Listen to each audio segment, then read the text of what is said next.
హైదరాబాద్ ను భారీ వర్షాలు ముంచెత్తి వారం రోజులు గడిచింది. ఎడతెరిపి లేని వర్షంతో బండారి లేఅవుట్, కూకట్పల్లి అల్విన్ కాలనీ, ధరణీనగర్ సహా పలు ప్రాంతాలు 4 రోజుల పాటు జలదిగ్బంధంలో ఉండిపోయాయి. తిండి తిప్పలు లేకుండా చిమ్మ చీకట్లో ప్రాణాలని అరచేతిలో పెట్టుకుని గడిపారు. మరి ప్రస్తుతం బండారి లేఅవుట్ లో పరిస్థితి ఏ విధంగా ఉంది, స్థానికులు ఏమంటున్నారో మా ప్రతినిధి రెహానా మనకు అందిస్తారు. హైదరాబాద్ ను వర్షం అతలాకుతలం చేసి ఇవాళకి సరిగ్గా వారం రోజులు అవుతుంది. అయితే ఇంకా నిజాంపేట్ బండారి లేఅవుట్లో పరిస్థితి మాత్రం ఇంకా ఆ కష్టాలు తీరినట్లు లేవు. అపార్ట్మెంట్ వాసులు కష్టాలు పడతా ఉన్నారు. మన దగ్గర కొంతమంది అపార్ట్మెంట్ వాసులు ఉన్న వాళ్ళతో మాట్లాడదాం. ఎలా ఉంది, వారం అవుతుంది, ఇంకా సెల్లార్లో నీళ్లు కనిపిస్తూ ఉన్నాయి. అవునండి, వారం అయింది, మేము సఫర్ అయ్యాము. ఆ తర్వాత ఇప్పుడు ఏంటంటే ఈ పక్క ఖాళీ ప్రదేశంలో చాలా వాటర్ ఉండడం జరిగిందనమాట. ఆ వాటర్ అంతా కూడా మాకు ఏంటంటే సీపేజ్ ద్వారా వచ్చేస్తుంది. ఇది ఆల్రెడీ 4 times 5th టైం అనమాట. ప్రతిరోజు మేము ఖాళీ చేస్తూనే ఉన్నాం. నైట్ కల్లా తెల్లవారుజాము కల్లా అది మళ్ళీ వాటర్ వచ్చేస్తూనే ఉందన్నమాట. సో ఇదంతా కూడా పర్మనెంట్ సొల్యూషన్ ఏంటంటే అటుపక్క చెరువు నుంచి వాటర్ అటుపక్క పోయే విధంగా మార్గం కంపల్సరీ చేయాలి. ఎంతవరకు సఫర్ అయింది చాలు. పర్మనెంట్గా ఇంకొకసారి సఫర్ కాకుండా అన్ని వ్యవహారాలు గవర్నమెంట్ వాళ్ళు కావచ్చు, పంచాయతీ వాళ్ళు కావచ్చు, దీనికి వాళ్ళు సొల్యూషన్ కంపల్సరీ చూపించాలి. అంటే ఇప్పుడు మనం చూస్తుంటే ఈ పక్కన వాటర్ బెల్ట్ కనిపిస్తూ ఉంది, అదేవిధంగా ఇటువైపు కూడా ఉన్నాయి. అంటే ఇవన్నీ కూడా పైనుంచి చెరువులో వచ్చి ఆగిన నీళ్ళనా, మళ్ళీ తవ్వి మీరు ఈ నీళ్ళని తోడి రోడ్ల మీదే వేస్తా ఉన్నారు. మరి ఆ నీళ్లు పోవడానికి మార్గం ఏంటి? ఇక్కడ నుంచి వాటర్ అంతా కూడా ఏంటంటే డ్రైనేజ్ అటుపక్క ఖాళీ ప్రదేశం ద్వారా వెనక్కి వెళ్తున్నాయి అనమాట. అక్కడ ఆల్రెడీ ఛానల్ తవ్వడం జరిగింది. ఇదేంటంటే ఎంటీ ప్లాట్స్ అనమాట. ప్లాట్స్లో అంతా తవ్వి ఏమైందంటే మొత్తం చెరువులాగా ఏర్పడ్డాయి. ఆ చెరువులో ఉన్న వాటర్ కాస్త అలా సీపేజ్ ద్వారా మొత్తం అందరినీ ఇబ్బంది పెట్టడం జరుగుతుంది అనమాట. ఆల్మోస్ట్ ఒక 5 అపార్ట్మెంట్స్ చూసుకున్నట్టయితే మొత్తం ఇంకా ఇప్పటికీ కూడా మేము ఇంకా బయట తేరుకోలేదు దీని నుంచి అనమాట, వరద ప్రభావం నుంచి అని చెప్పవచ్చు. ఫ్యామిలీస్ కూడా ఏంటంటే చాలా మంది ఒక్కొక్కరు ఉన్నారు, వాటర్ లేదు. వాటర్ కూడా చాలా వరకు కూడా పంచాయతీ వాళ్ళు హెల్ప్ చేస్తున్నారు ఇవన్నీ కూడాను. సో ఇది ఇంకా ఒక 4-5 రోజులు తీసుకునే టైం అయితే ఉంది.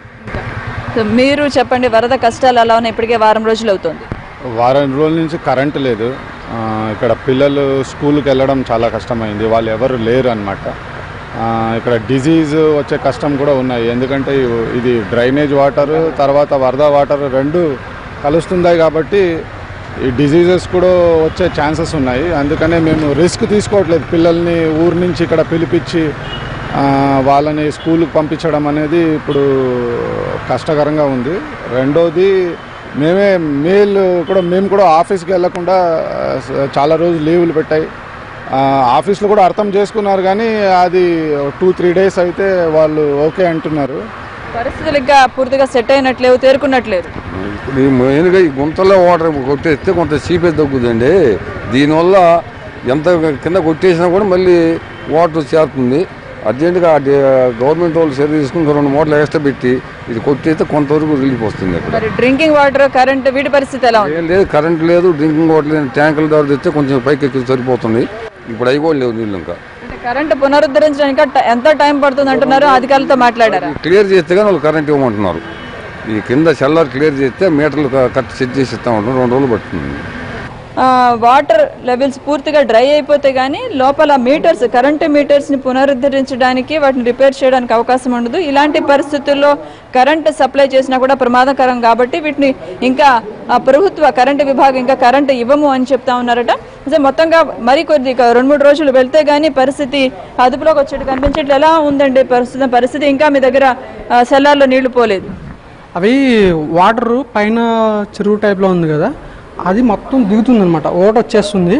మేము ఎంత ప్రయత్నించి తోడినా అట్లా కంటిన్యూగా వస్తూనే ఉంది. లాస్ట్ అంటే పైన తగ్గి 2 days అవుతుంది రోడ్డు పైన. ఇది 2 days నుంచి అదే కంటిన్యూగా నీరుని బయటికి పంపిస్తుంటే ఇంకా వస్తూనే ఉంది. అంటే పైనుంచి వచ్చిన వాటర్ అంతా ఇలా ఇక్కడికే వస్తుంది. ఎన్ని రోజుల్లో మళ్ళీ సెట్ అవుతుంది పూర్తిగా అనుకుంటున్నాను? కనీసం 2 days, ఇంకో 2 days పట్టొచ్చు ఇది నాకు తెలిసి. అది ప్రాబ్లం. అంతవరకు మీకు కరెంట్ లేదు, వాటర్ లేవు, అంతే, 2 లేవు.